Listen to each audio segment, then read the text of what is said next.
हमारे महाराज जी एक संस्मरण सुनाया करते थे कि एक कोई भगत आया, दो एकादशी, कभी कभी दो एकादशी होती है ना, वैष्णवा नाम स्मार्ता नाम, काल भेद से, सिद्धांत भेद से। तो आया, बोले महाराज आज भी एकादशी है और कल भी एकादशी है, तो आज वाली एकादशी का व्रत करें कि कल वाली एकादशी का करें? और कल सही में एकादशी है। हाँ, आज तो 10वीं है ना। हाँ, कल एकादशी है, व्रत करना सब लोग। हाँ, सवेरे से बैठ करके खाने में मत लग जाना। हाँ, कम से कम यहाँ धाम में आयो तो एकादशी का व्रत तो करो। एकादशी का व्रत करने से भगवान की भक्ति बढ़ती है, भगवान की भक्ति मिलती है, भगवान के चरणों में प्रेम बढ़ता है। इसलिए एकादशी का व्रत तो जरूर करना चाहिए।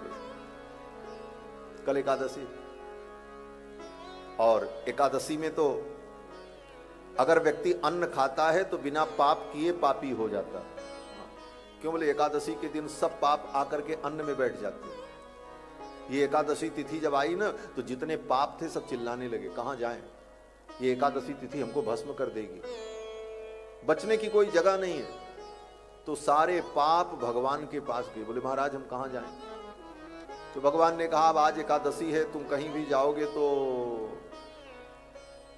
बच नहीं पाओगे, एकादशी तिथि तुम्हें भस्म कर देगी। तो पापों ने कहा कोई जगह बताओ जहां हम जाकर के बच जाएं। तो भगवान ने कहा जाओ अन्न में जाकर के बैठ जाओ। आज के दिन अन्न कोई छूता नहीं, आज के दिन कोई अन्न खाता नहीं, तो एकादशी के दिन तुम जाकर के अन्न में बैठो तो वहां सुरक्षित रहोगे। तो सारे पाप एकादशी के दिन जाकर के अन्न में बैठ जाते हैं। और एकादशी के दिन जो अन्न खाया बिना पाप किए, सारे पाप को अपने अंदर ले लिया, सारे पाप उसके अंदर आ गए। बिना ब्रह्म हत्या किए ब्रह्म हत्या लग गई, बिना जो है जीव हत्या किए जीव हत्या लग गई, अन्न खाए सारा पाप गया आपके अंदर। इसलिए एकादशी के दिन तो किसी भी स्थिति में अन्न का सेवन नहीं करना चाहिए, अन्न का सेवन नहीं करना। फलाहार करो, दूध पियो, ड्राई फ्रूट्स खाओ, खूब फल खाओ, अच्छी अच्छी चीज तो बहुत सारी चीज भगवान ने बनाई है, कोई कमी थोड़ी। एक दिन अन्न नहीं खाएंगे काम चलेगा? इच्छा शक्ति होगी तो सब कुछ हो जाता है। भक्तमाल में बड़ी सुंदर कथा है, श्री नामदेव जी की कथा।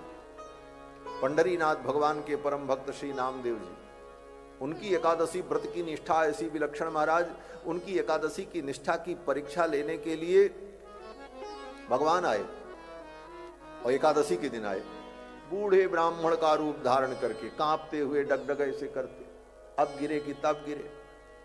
नामदेव जी ने प्रणाम किया, बोले विप्र देवता कैसे पधारे?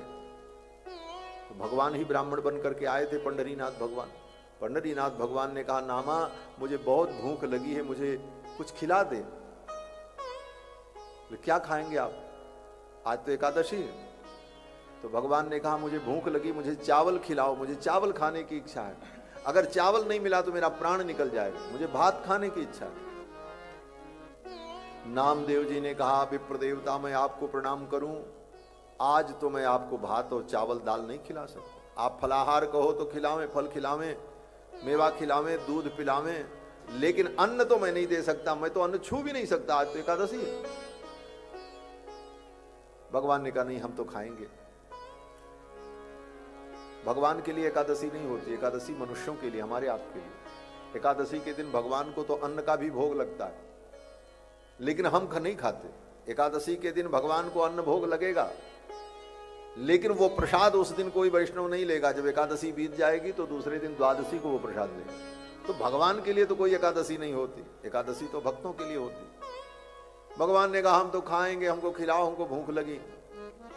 नामदेव जी ने कहा आज तो किसी कीमत पे हम आपको अन्न नहीं दे सकते।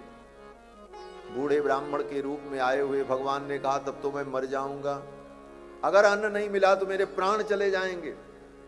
नामदेव जी ने कहा अब जी करके करोगे भी क्या, बूढ़े हो ही गए हो, मर जाओ तो ठीक ही है। और आज एकादशी के दिन मरोगे तो सीधे वैकुंठ ही जाओगे, क्या चिंता है? लेकिन हम आपको अन्न नहीं देंगे। ब्राह्मण देवता ने कहा अगर नहीं मिला तो मैं यहीं मर जाऊंगा। बोले कोई बात नहीं महाराज, अगर आप जिंदा रहोगे तो कल आपको भोजन कराएंगे, अगर आपका शरीर छूट गया तो फिर आपका अंतिम संस्कार भी हम ही करेंगे, कौन करेगा? ऐसे कट्टर नामदेव जी ने कहा अन्न नहीं देंगे। भगवान भी बड़े हठी, ठाकुर जी ने कहा आज कुछ नाटक हो ही जाए। भगवान ने क्या किया बोले, कुछ देर तक तो भगवान ब्राह्मण के रूप में बैठे बैठे कलपते रहे, मुझे खिलाओ मैं मर जाऊंगा मर जाऊंगा, और कुछ देर बाद हाथ पांव फैला दिया, मरने का नाटक किया।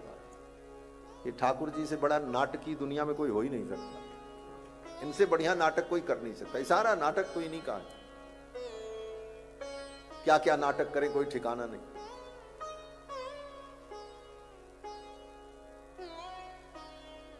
हमारे अयोध्या में एक महात्मा जी थे, श्री घनश्याम दास जी महाराज। तो भगवान के सामने जब बैठे मंदिर में, तो भगवान से बड़ा प्रेम उनका स्नेह था। ठाकुर जी को कुछ खरी खोटी सुनाते भी थे। तो हम लोग जाएं तो कहते थे, देखो अपने तो ब्याह करके दुल्हन को लेकर के बैठे हैं मंदिर में, हम लोगों को वैराग्य का उपदेश करते हैं, दुनिया से विरक्त रहो, इनसे पूछो ये नाटक किस लिए है। और फिर कहा करके रोते थे, बड़े प्रेमी थे महात्मा। तो ठाकुर तो अपने भक्तों के भक्त, उनको कुछ भी कह लेते हैं, सुन लेते हैं, ये इनका अपना विषय है। ठाकुर जी से बढ़िया नाटकी कोई हो नहीं सकता। ऐसा नाटक किया, हाथ पांव पसार दिए, बोले मर गए, सांस बंद। अब नामदेव जी बेचारे बैठे, एकादशी का दिन, ले ब्राह्मण मेरे द्वार पे आके मर गया, मैं कुछ कर नहीं सका, मन में ग्लानि हुई। बोले कोई बात नहीं, आज एकादशी थी, अवस्था भी हो ही गई थी ब्राह्मण की, आज शरीर छूटा, वो भी व्रत किए हुए, कुछ बिना खाए, इसको तो वैकुंठ ही मिला होगा।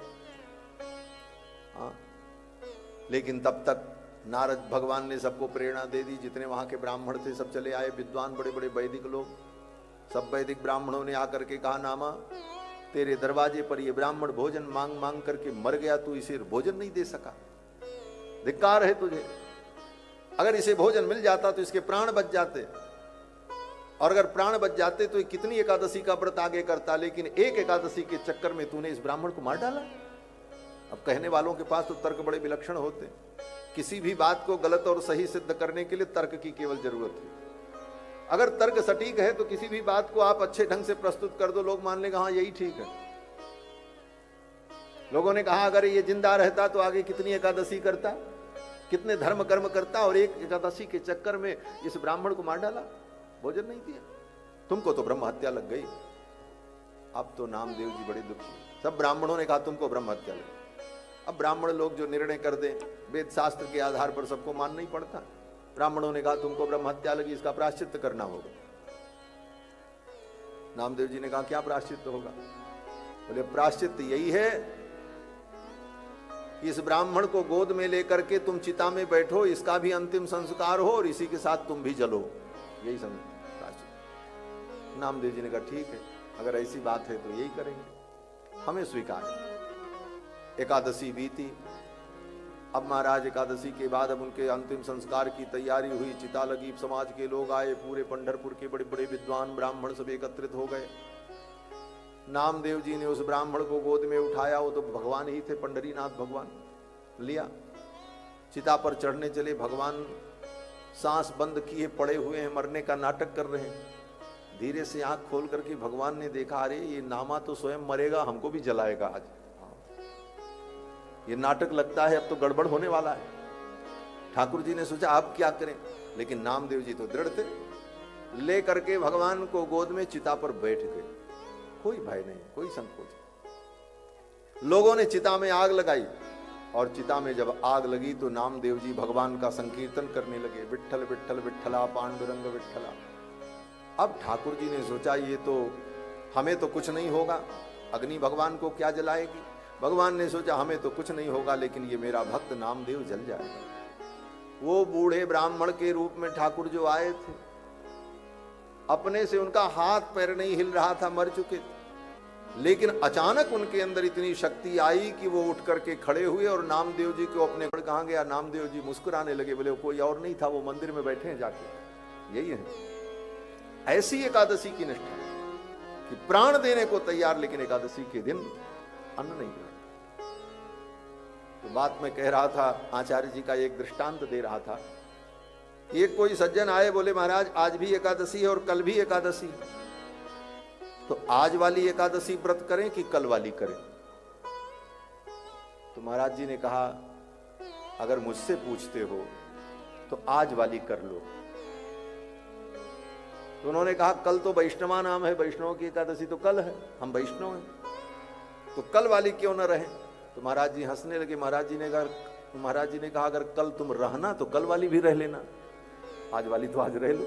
सुख देने वाला व्रत है और भगवान के भक्त को एकादशी का व्रत अनिवार्य रूप से करना चाहिए। बाकी जितने व्रत हैं वो वैकल्पिक हैं। आप मंगलवार व्रत रहो न रहो कोई फर्क नहीं, रहो तो पुण्य होगा, न रहो तो कोई पाप नहीं लगेगा। नवरात्रि का व्रत आप करो तो अच्छी बात है, पुण्य होगा, और न करो तो आपको कोई पाप नहीं लगेगा। शिवरात्रि का व्रत आप करो पुण्य होगा, न करो तो कोई पाप नहीं लगेगा।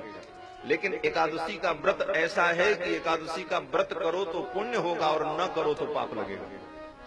इसलिए एकादशी का व्रत अनिवार्य है। और जो व्यक्ति एक साल में 24 एकादशी होती है और अगर एक महीना बढ़ जाए, मलमास हो जाए जैसे इस बार है, तो 26 एकादशी हो जाएगी। और जो साल भर की सभी एकादशियों का व्रत कर लेता है उसे साल में जितने व्रत होते हैं सारे व्रतों का पुण्य प्राप्त होता है। और एकादशी नहीं किया तो कितना भी आप व्रत रहो, मंगलवार रहो, रविवार रहो, नवरात्रि रहो, शिवरात्रि रहो, कुछ भी करो, सब आपका गुड़ गोबर है, बेकार है, किसी काम का नहीं। ये शास्त्र सम्मत सिद्धांत में कह रहा हूं। अगर एकादशी का व्रत नहीं किया तो सारे व्रत आपके निष्फल हो जाते हैं, और केवल एकादशी का व्रत कर लिया तो बाकी व्रत आप करो न करो फिर भी आपको पुण्य प्राप्त हो जाता है। एकादशी की इतनी महिमाएं। एकादशी का व्रत किया था दुर्वासा जी ने, अम्बरीश ने भी किया।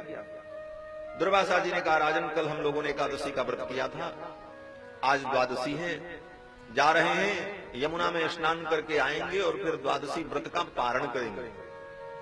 राजा अम्बरीश बड़े प्रसन्न हुए, मेरे घर इतने ब्राह्मण संत आए और इन्हें भोजन कराने का, पारण कराने का मुझे अवसर मिला, तो मेरा सौभाग्य है।